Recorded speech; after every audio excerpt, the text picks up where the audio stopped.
Name ba yan? Tagasan ka. Dito lang.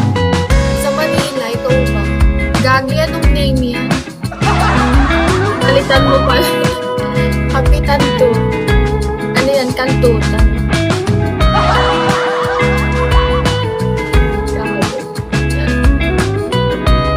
Dami yung pangalan. Pero magagay, anong linagay? Nasa US. Saan sa US? Oo, pwede naman. May WhatsApp ka ba?